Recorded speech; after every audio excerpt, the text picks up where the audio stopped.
우리가 이제 금요 기도회 매월 첫 주로 맞이하는 금요 기도는 연합으로 드리죠. 우리 청년들이 찬양 인도하면서 함께 예배드려요. 이번에 연합 기도회 할 때 제가 말씀 제목이 영적 무장이었어요. 아무래도 7, 8월 달 영적으로 우리 수련을 앞두고 있는데 자녀들뿐만 아니라 우리 부모님들 함께 기도할 때 이 영적 전쟁을 해야 된다는 그런 마음에 영적 무장하자 했어요. 오늘 말씀도 비슷한 거예요. 세상 속에서 세상의 가치관에 휩쓸려 살아갈 수 없는 우리 세대들인데, 그러지 않고 영적 가치관, 영적인 접근, 영적인 것에 집중하며 더 중요하게 생각할 수 있는 그런 세대들 되기를 바랍니다. 영적 가치관은요, 우리가 너무 쉽게 접하는 세상적 가치관과 전혀 다른 방향입니다. 상식이 아닐 수도 있고요, 이해가 안 될 수도 있습니다. 세상에서 누리는 쾌락은 더군다나 아닙니다. 그런데 여기에는 세상이 주지 못하는 참 기쁨이 있습니다. 세상이 주지 못하는 하나님의 은혜가 있습니다. 분명한 것은 우리 그리스도인들은 하나님의 은혜 속에 사는 자들이라는 거죠. 우리는 분명히 있어야 할 자리가 있고, 해야 할 일들이 있고, 가지 말아야 할 곳이 있고, 하지 말아야 할 것들이 분명한 사람들입니다. 곧 하나님 앞에서, 그리고 세상 가운데 나는 누구여야 하는지가 분명한 사람들입니다. 오늘 함께 나눌 야곱과 에서 이야기가 곧 우리가 영적 가치를 쫓아 살아야 함을 보여주고 있네요. 오늘 말씀을 통해서 저와 우리 모든 성도님들과 무엇보다도 우리 자녀들 세대가 육적인 가치관을 따라 살 수밖에 없는 세상 속에서 영적 가치를 쫓아 살아갈 수 있기를 축복합니다. 야곱과에서는 아버지 이삭과 리브가를 부모로 잉태된 쌍둥이 아들들이에요. 한 부모에게서 쌍둥이로 태어났죠. 같은 환경에서 성장했습니다. 저들은 얼마든지 행복한 삶을 만들어낼 수가 있었어요. 그러나 에서와 야곱은 그 시작부터 경쟁 관계로 평생의 삶을 살아갑니다. 서로가 서로에게 행복하지 않았어요. 그 경쟁은 어디서부터 시작했어요? 잉태될 때부터, 폐 속에서부터. 그리고 잉태된 후에 태어나서부터, 그리고 평생을 경쟁합니다. 심지어 서로가 서로를 죽이기까지 하는 싸움이었어요. 이런 모습으로 각자의 삶을 살아간 저들은 결국 대조적인 결판이 났어요. 야곱은 장자의 자격이 없는 자임에도 불구하고 은혜 입은 자로 결론이 되었고, 에서는 장자의 자격이 있는 자였지만 자격을 상실한 채 은혜 없는 자로 결론이 되어버렸어요. 동생이 형이 되어버리고 형이 동생이 되어버렸죠. 좀 더 성경적으로 표현해 볼까요? 우리가 성경 어떻게 기록했습니까? 아브라함과 이삭과 야곱의 하나님이라고 되어 있죠. 근데 세상적인 관점과 자격으로는 어떻게 돼야 됩니까? 아브라함과 이삭과 에서의 하나님으로 나아가야 될 상황이었어요. 그런데 에서와 야곱과 에서의 어떤 일이 일었길래 이렇게 되었는지 그들의 시작을 먼저 한번 보겠습니다. 21절 말씀입니다. 이삭이 그의 아내가 임신하지 못하므로 그를 위하여 여호와께 간구하매 여호와께서 그의 간구를 들으셨으므로 그의 아내 리브가가 임신하였더니, 하나님의 맺어주신 부부였지만 때가 되어 자연스럽게 임신한 게 아니었어요. 간구함에 하나님이 들으셨으므로. 21절 말씀 한번 다시 한번 띄워주십시오. 그를 위하여 여호와께 간구하매. 간구하는 것은 기도보다 더 힘있게 구하는 것 아니겠어요? 여호와께 간구하매 여호와께서 그의 간구를 들으셨으므로 그 아내 리브가가 임신하였더니. 그럼 보세요. 이 가정에 자녀를 주시는 것은 누구의 뜻일까요? 하나님의 뜻이죠. 하나님의 원하심이죠. 그럼 기도가 없어도 하나님 주시면 되는데 왜 하나님은 이삭의 간구를 들으시고 응답하셨을까? 중요합니다. 하나님의 뜻이지만, 이들 가정에 자녀가 있어야 되는 것은 하나님 뜻이지만, 하나님은요 기도를 통해서 응답하시고 기도를 통해서 일하신다는 거예요. 우리 기도를 받으신 이유가 있어요. 하나님은 우리보다 더 우리에게 주시고자 하시는 것들이 많고 날량한 당신의 뜻이 있어요. 그런데 그 뜻과 그 섭리를 어떻게 이루어 나가실까요? 우리의 기도를 통해서 이루어 나가신다는 거예요. 우리의 간구를 들으신다는 거예요. 에스겔 말씀에 보면 이런 말씀이 있습니다. 에스겔 36장 35절 37절 말씀이에요. 사람이 이르기를 이 땅이 황폐하더니 이제는 에덴 동산같이 되었고 황량하고 적막하고 무너진 성읍들의 성벽과 주민이 있다 하리니 너희 사방에 남은 이방 사람이 나 여호와가 무너진 것을 건축하며 황폐한 자리에 심은 줄을 알리라. 나 여호와가 말하였으니 이루리라. 주 여호와께서 이같이 말씀하셨느니라. 그래도 이스라엘 족속이 이같이 자기들에게 이루어 주기를 내게 구하여야 할지라. 내가 그들의 수요를 양떼같이 많은 이스라엘 다 망했습니다. 예루살렘이 다 무너졌습니다. 성전과 자기 집들이 다 폐허가 되어버렸습니다. 그런데 하나님의 선포 뭡니까? 저들이 포로 가운데 있어도 하나님의 선포는 그 이스라엘 회복시키겠다는 거예요. 다시 재건시키겠다는 거예요. 그래도 37절에 이렇게 말하죠. 내가 다시 너희 이스라엘 회복시킬 거야. 그래도 내가 회복시키겠지만 그래도 이스라엘 족속이 이같이 자기들에게 이루어 주기를 내게 구하여야 할지라 그래요. 하나님 우리 기도를 들으시고 응답하신다는 거예요. 우리 기도 가운데 일하신다는 거예요. 우리의 간구를 들으시고자 하시는 이유입니다. 나와 교제하시고 나와 대화 나누고 싶어 하시고 그 기도 가운데 더 깊은 교제, 더 깊은 만남을 통해 응답하고자 하심이에요. 그렇게 해서 이삭의 가정에 자녀들이 태어났지요. 문제는 야곱과 이삭이 이렇게 기도 가운데 간구하며 태어났지만 이들은 잉태될 때부터 싸우는 관계가 되었다는 거예요. 어머니 리브가 뱃속에서 쌍둥이로 잉태되어 서로 싸우네요. 22절 말씀입니다. 그의 아들들이 그의 태 속에서 서로 싸우는지라. 그가 이르되 이럴 경우에는 내가 어찌할꼬 하고 가서 여호와께 묻자온대. 여러분 태 속에서 애들이 싸우면 얼마나 싸우겠어요? 그리고 이 싸움이 과연 그 태중에 잉태된 태아들이 생각이 있고 기억이 남아져 있을까요? 여러분 어머니 태 속에서의 기억이 있습니까? 답답하다 언제 나갈까 그렇게 생각한 적 있어요? 없죠. 그러면 이 태중에 아이들이 싸우면 얼마나 싸우겠어요? 너 한 번을 죽어봐라 아마 막 코피 터지게 막 때리고 막 그렇겠습니까? 어머니가 죽을 정도로 전쟁이 일어났겠냐고요? 그게 아니죠. 무의식 가운데 자기도 모른 채 무의식 가운데 있어진 경쟁이에요. 근데 성경은 뭐랍니까? 두 민족이 싸우는 거예요. 두 민족이 싸운다고 그랬어요. 태 속에서 서로 싸우는지라. 어머니 태에서 잉태된 아주 작은 태아들의 다툼은 정말 말 그대로 아주 작은 다툼입니다.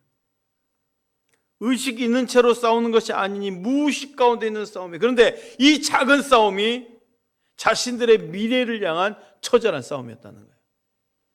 생각해 보세요. 하나님 언약 계복 가운데 과연 언약의 자녀로서의 삶이 이어질 것인가? 아니면 육적인 삶으로 이어질 것인가요? 중요한 것은 우리네 삶 속에서 또 야곱과 에서가 잉태되어 싸우는 거예요.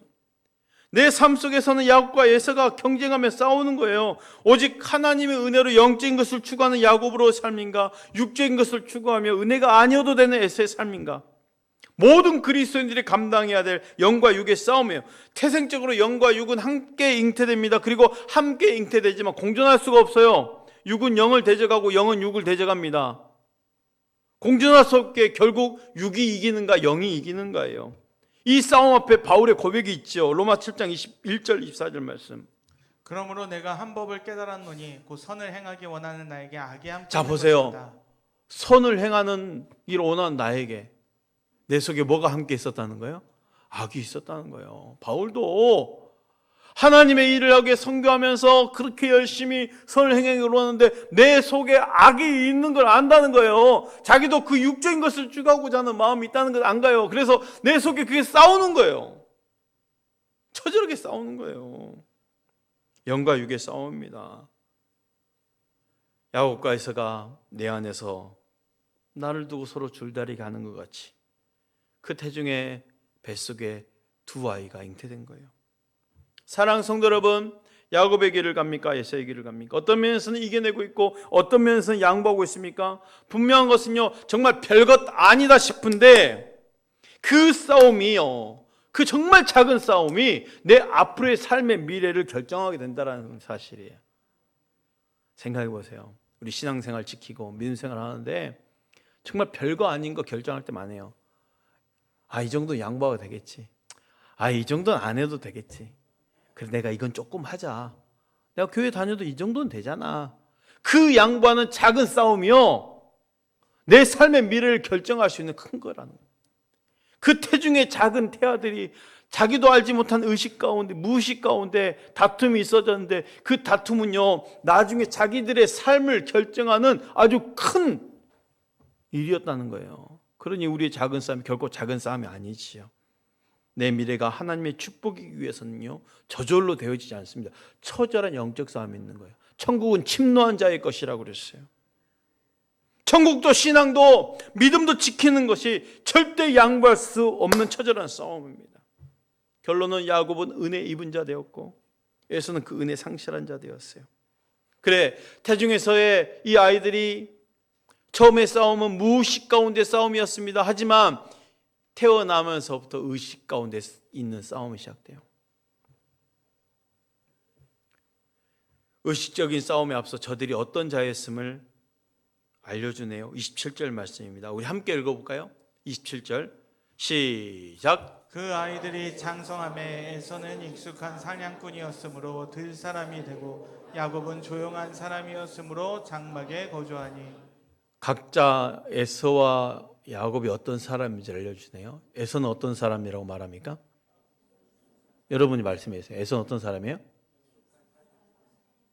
익숙한 사냥꾼 하면 끝나요? 안 돼요. 에서를 표현하는 단어가 더 있죠. 문장이 들 사람. 에서는 익숙한 사냥꾼이었으므로 들 사람이 되고, 여기까지예요. 야곱은 어떤 사람이라고 표현합니까? 여기까지 가야 돼요. 맞아요. 두 사람의 표현이에요. 이걸 표현해주고 저들의 삶이 나오죠. 에서는 익숙한 사냥꾼이었고 들 사람이었다고 그랬습니다. 야곱은 조용한 사람이고 장막에 거주하며 살았다고 그랬어요. 두 사람의 이 들 사람이라 표현된 에서의 삶을 이해할 수 있겠습니까? 영적인 소리보다 들에서 들려오는 소리가 더 익숙한 사람이에요. 세상으로부터 들려오는 소리에 민감한 사람으로 사라졌다는 거예요. 물론 에서가 오늘날로 말하면 아버지의 그 신앙이 그대로 물려받았으니까 교회도 다니고 예배도 드려요. 그럼에도 에서의 안타까운 뭘까요? 교회 안에서의 소리가 아니라 세상에서의 소리가 더 중요한 사람으로 사라졌다는 거예요. 영적인 것보다 육적인 것이 더 중요한 사람으로 사라졌다는 거예요. 그러니 그 사람에서는 신앙의 모습은 그냥 모양일 뿐이었겠죠. 한 사람이 살아가는 데 있어서요, 결혼 정말 중요하잖아요. 세상에 철저하게 길들여진 에서의 결혼은 그의 나중의 삶을 충분히 예측할 수 있는 장면이에요. 창세기 26장 34절 말씀입니다. 에서가 40세에 헷 족속의 부에리의 딸 유딕과 헷 족속 엘론의 딸 바스맛을 아내로 맞이하였더니. 아내를 두 명을 맞이하는데 다 헷족속입니다. 이방인.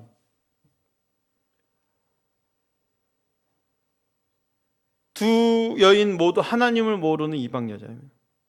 창세기를 보면 언약의 계승자가 확증되는 아주 중요한 결정은 결혼을 통해서 확증이 되는 장면이 나와요. 배우자를 딱 얻었을 때 그 언약의 계승이 이어지는 결정적인 장면이에요. 아버지 이삭 역시 언약의 계승자로서 완전해지기 위해서 배필을 맞이하는데 아브라함이 종 엘리에셀을 보내죠. 이 이방 땅에서 구하지 말고 경건한 내 족속에게로 가서 구해오라. 가서 리브가를 만나서 모셔오지 않습니까? 들에서 이삭이 묵상하는 중에 리브가가 오는 거예요. 그 만나는 장면을 상상해 보세요. 하나님이 딱 내 배우자를 감춰놨다가 때가 되매 드러내신 모습이에요. 모양이에요. 마치 아담과 하와가 만난 장면처럼. 거기에는 엘리에셀 종이 순종이 있었고 그의 순종에서 따라가는 리브가의 순종이 있었고, 그 리브가를 맞이할 때 리브가를 어머니의 장막에 모신 그 이삭의 순종이 다 이루어졌어요. 하나님 섭리 가운데. 그런데 에서를 보십시오. 그가 아내를 취하는데 햇사람의 딸을 구합니다. 아마 이 과정에 부모와 상의가 되었을까 안 되었을까? 안 되었어요. 그 나이 40이라고 그랬어요.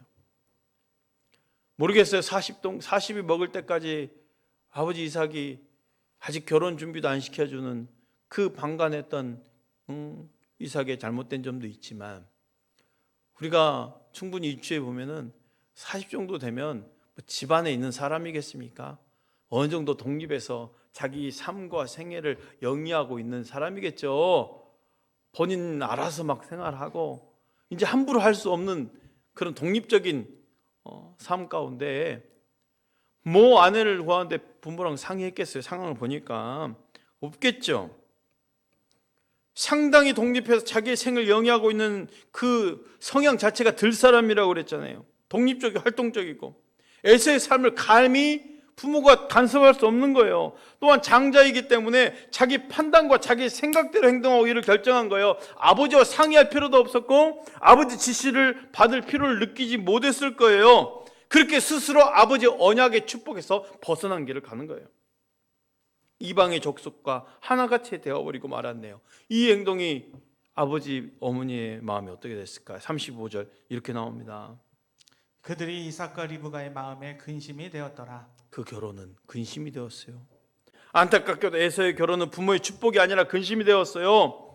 아마 얼마나 반대를 했을까. 야, 우리 집안은 언약의 집안이 이방 여인과 결혼할 수 없단다. 안 된다. 그러나 이미 세상에 길들여지고 세상의 가치관에 끌려 살아간 에서에게는 부모의 반대 정도는 그냥 공허 소리에 들렸을 뿐이에요. 이러했던 에서의 삶에 성경 히브리서는 안타깝게 에서를 이렇게 표현합니다. 히브리 12장 15절 16절 우리 함께 읽어볼까요? 시작. 너희는 하나님의 은혜에 이르지 못하는 자가 없도록 하고 또 쓴뿌리가 나서 괴롭게 하여 많은 사람이 이로 말미암아 더럽지 않게 하며 음행하는 자와 혹 한 그릇 음식을 위하여 장자의 명분을 판 에서와 같이 망령된 자가 없도록 살피라. 에서를 성경 이렇게 표현합니다. 하나님의 은혜에 이르지 못하는 자, 그리고 망령된 자. 왜 망령된 자랄까? 장자의 명분을 판 에서와 같이 망령된 자. 하나님의 은혜를 포기한 자, 하나님의 은혜를 가볍게 여기는 자는 이렇게 시작이 되는 거예요. 에서는 세상의 가치관에 또 영적인 것보다 물질적인 것에 가치를 두는 사람으로 살았던 거예요. 에서를 보세요. 어찌 보면은 그래 교회를 다니지만 믿음이 조금 없어서 뿐이지 세상의 소리에 민감하니까 세상적 멋도 낼 수도 있는 사람이고 돈을 잘 버니까 직업으로도 아주 멋진 사람이에요. 그의 흠이라고 하는 영적인 문제에 약간 흠이 있을 뿐이지 아마 모든 어머니들이 이 정도면 사이 삼고 싶을 사람이다 라고 여길 수 있을 거예요. 반대로 조용한 사람 야곱을 보십시오. 27절 다시 한번 보겠습니다. 우리 함께 읽어볼까? 시작. 그 아이들이 장성함에 에서는 익숙한 사냥꾼이었으므로 들사람이 되고 야곱은 조용한 사람이었으므로 장막에 거주하니. 상대적으로 야곱은 조용합니다. 장막에 거했다고 그랬어요. 장막은 하나님 예배하는 곳이에요. 야곱은 소심하죠. 하지만 욕심은 많아요. 인격적 결함도 많아요. 세상의 소리는 무지해요. 어디에 땅값이 오르는지 어디에 집값이 오르는지 전혀 관심이 없는 사람이에요. 하루하루 장막에 가며 살았어요. 믿음이 좀 있으면 좋겠는데 믿음도 없는 것 같아요. 사실은 세상에 뭣도 없어요. 다만 부족한 가운데 장막에 거하면서 영적 가치의 소중함을 하나씩 알아가고 있는 사람이에요. 왜? 그가 장자의 그 고난을 그렇게 원하고 하나님의 은혜 받는 것을 그렇게 원하고 하나님 축복하지 않으면 난 갈 수 없어 그렇게 할 정도로 은혜를 사모한 자였다는 거예요. 이런 삶의 태도들은 장막이라는 그 은혜 울타리 안에 거하는 야곱과 자기 소견에 옳은 대로 행하면서 세상의 소리에 들리는 것으로 살아가는 에서로 각각 성장하게 되었다는 거예요. 그런데요, 이들 각자의 방식의 삶을 살아가던 야곱과 에서에게 중요한 사건이 터졌어요. 바로 장자권 거래. 평소 장막에 거하며 성장한 야곱은 장자의 명분이 얼마나 중요한지 알고 있었습니다. 얼마나 소중한지 알고 있었습니다. 자기는 그 고난이 없지만 그 장자의 권세가 얼마나 귀했던지 사모했던 거예요. 그런데 야곱 보기에 형 에서는요, 이런 걸 중요하게 생각하지 않는 것 같아요. 장자의 권세, 아버지의 축복 별로 그렇게 중요하게 생각하지 않는 것 같아요. 야곱 보기에는 에서의 온통 관심은 세상에 있었어요. 세상에 기쁨이 있었어요. 어느 날 야곱이 팥죽을 쓰고 있는데 에서가 사냥을 하고 들어오는 거예요. 에서는 배가 고프니까 죽을 달라는 거예요. 죽. 이때 야곱이 형의 장자의 명분을 주면 내가 죽을 줄게. 거래를 합니다. 여러분 생각해 보세요. 죽 한 그릇에 장자의 권세가 서로 거래가 될 수 있습니까? 말도 안 되는 거죠. 아니 죽 한 그릇에 형이 장남인데 그 장남 내가 할게, 이게 되냐고. 이거는 말도 안 되는 거래예요. 그러면 야곱이 하는 말은 에서가 듣기에 어떤 말이겠어요? 그냥 장난삼아 하는 말처럼 들리겠죠. 근데 야곱은 진심이었어요. 설령 그게 장난 섞인 말투를 할지라도 진심이었어요. 그런데 형 에서는 이게 상식적인 거래가 아님에도 불구하고 그걸 받아들이는 거예요. 창세기 25장 29절부터 31절 말씀 볼까요? 야곱이 죽을 쑤었더니 에서가 들에서 돌아와서 심히 피곤하여 야곱에게 이르되 내가 피곤하니 그 붉은 것을 내가 먹게 하라 한지라. 그러므로 에서의 별명은 에돔이더라. 야곱이 이르되 형의 장자의 명분을 오늘 내게 팔라. 이들은 지금 우발적으로 아주 위험한 거래를 하고 있습니다. 아니 정말 이 장자의 권세가 그만큼 죽 한 그릇으로 옮겨질 수 있는 게 아니거든요. 보통 장자의 권세는 이 이스라엘에게 있어서는요 3분의 2의 아버지의 유산을 가져갈 수 있는 거잖아요. 그러면 그에 해당하는 건물을 담보로 주든지 아파트 한 채 뭐 두 채를 잡든지 땅을 잡든지 해서 공중을 쓰든지 해야 거래가 되잖아요. 근데 죽 한 그릇으로 되냐고요. 그러면 에서가 이게 장난이지 아니까 야 동생이잖아요. 동생들끼리 형 동생끼리 존댓말 하지 않잖아요. 형제들끼리 그냥 요거 한번 시원하게 내뱉을 수 있지. 야 죽이나 줘 임마 하면 되지. 그러면 야곱이 뭐라 하겠어? 아 형 장난이야 장난 먹어. 분명 끝나는 일이야. 근데 에서 그걸 받아들인 거예요. 받아들이는 거예요. 이 장난기 섞인 거래 요구에 에서가 하다합니다. 32절부터 33절 말씀. 에서가 이르되 내가 죽게 되었으니 이 장자의 명분이 내게 무엇이 유익하리요. 야곱이 이르되 오늘 내게 맹세하라. 에서가 맹세하고 장자의 명분을 야곱에게 판지라. 자, 에서가 장자의 명분을 판게 된 것은요 배가 고파서였을까? 아닙니다. 성경 분명히 말해요. 가볍게 여기기 때문에. 뭘? 장자의 권세. 자기에게 있는 장자의 권세를 가볍게 여겼어요. 이건 내게 뭐가 필요하냐? 너 가져. 가볍게 여겼어요. 성경은 히브리서 뭐라 합니까? 이 장자의 권세를 판 에서를 망령된 자라고 그랬어요. 가볍게 여겼어요. 34절 우리 함께 읽어봅시다. 시작. 야곱이 떡과 팥죽을 에서에게 주매 에서가 먹으며 마시고 일어나 갔으니 에서가 장자의 명분을 가볍게 여김이었더라. 따라서 합시다. 에서가 장자의 명분을 가볍게 여김이었더라. 가볍게 여김이었더라. 이 부분이 너무 중요합니다. 일부 예배 때는 이 장자의 명분에 대해서는 그냥 말씀도 못 드리고 끝냈어요. 하나님께서는 아브라함과 이삭의 계복 가운데 심어놓은 구속의 역사가 있잖아요. 이들 가정에 흐르는 장자의 권세는요 다른 가정과 틀립니다.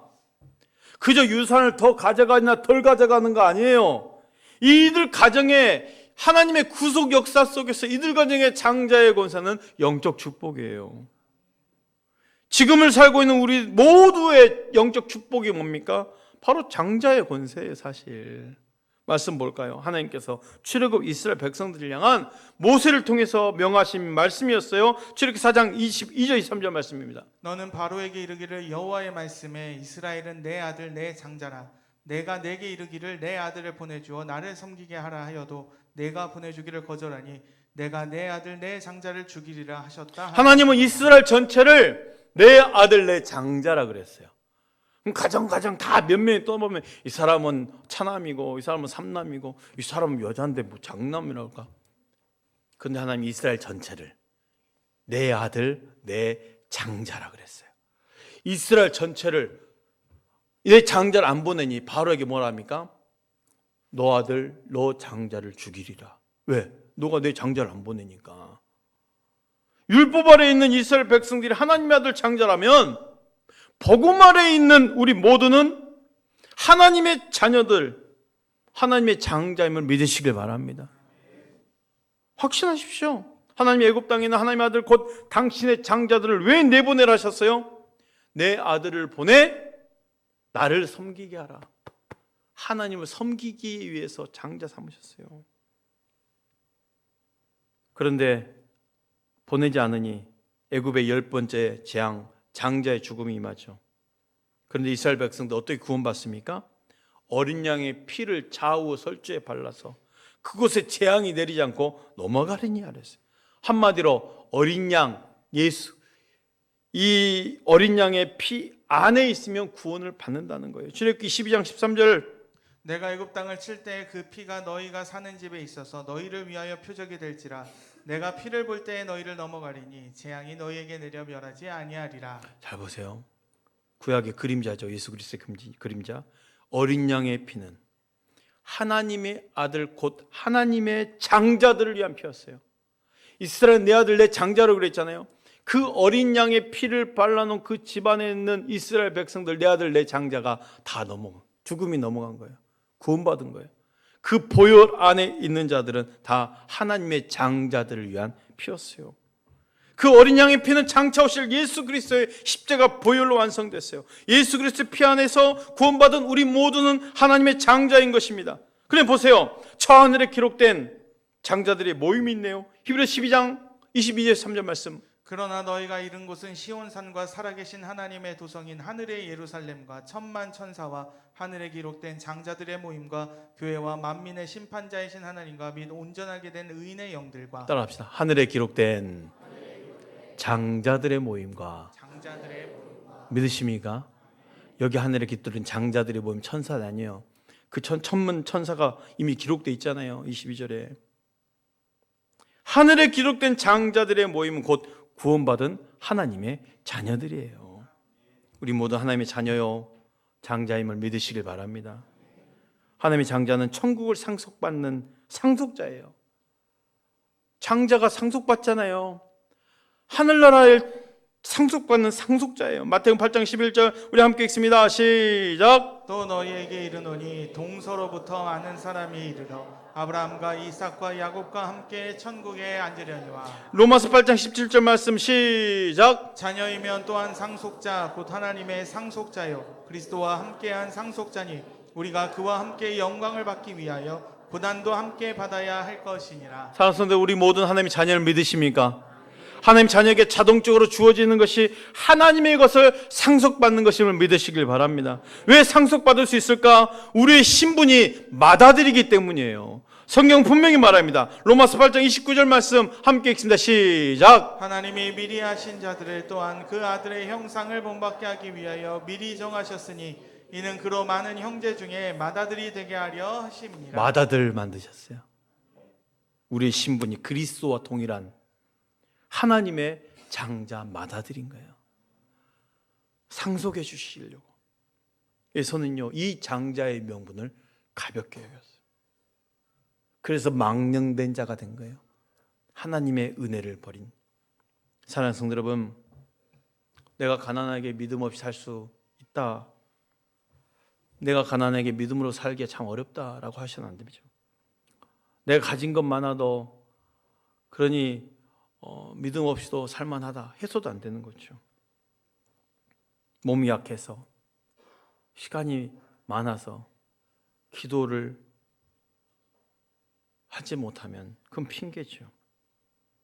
환경이 문제가 아니라 나는 무엇을 귀하게 여기며 살아가고 있는 사람인지를 잊지 마시길 바랍니다.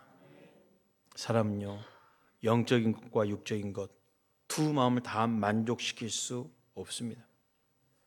그런데 대부분의 사람들이 왜 영적인 것을 포기하려 할까요? 왜 영적인 것을 양보하려 할까? 영적인 것 포기한다고 해서 당장 삶에 뭐 큰 문제가 보이지 않거든요. 에서는 장자권 빼앗겼어요. 나중에 아버지 축복마저 빼앗겼어요. 그렇다고 해서 에서가 망했습니까? 육적으로 망하지 않았습니다. 나중에 보면 야곱보다 에서가 얼마나 큰 거부입니까? 400명의 군사를 거느리고 올 정도로 아주 가쁩니다. 거부입니다. 부자였어요. 그런데 아무리 갑부여도 에서가 원하는 것은 영적인 것이 아니라 육적인 것이었어요. 에서는 장자의 명분이 자신에게 별 유익이 없다 했어요. 에서가 그 장자의 명분을 귀하게 여기기에는 세상이 너무 좋았던 거예요. 장자의 권리를 에서가 가볍게 여긴 것은 장자의 권리가 영적인 것이었기 때문에 가볍게 여겼던 거예요. 영적인 것은 오늘의 것이 아니라 내일의 것입니다. 우리의 미래의 것입니다. 보이는 것이 아니라 보이지 않는 것이에요. 세상에 들려오는 소리에 마음을 두고 살아가면 우리는 영적인 것에 마음을 둘 수 없습니다. 우리가 믿음으로 살아가는 이유, 나 자신을 위한 것이지 하지만 우리 자녀들에게도 신앙 안에서 축복을 쌓아줘야 되지 않겠어요? 사랑하는 성도 여러분, 우리 자녀들에게 모범을 보여주시기 바랍니다. 믿음으로 말입니다. 영적인 것조차 살아가는 그 믿음으로 말이죠. 우리 자녀들 여기 계시는데 우리 자녀들 에서처럼 들에서 돌려오는 그 들사람이 되지 마시고 영적인 가치에 집중하며 그 중요하며 살아가는 그런 세대들 되길 축복합니다. 영적인 것을 포기하는 것이 아니라 더 집중하며 살아가십시오. 우리 자녀들 교회학교 연합수련회 우리 모든 성도들 함께 집중해 주시고 함께 기도해 주시고 아낌없이 지원해 주시고 우리 모두가 육적인 것이 아니라 영적인 것에 가치를 두고 살아갈 수 있기를 축복합니다.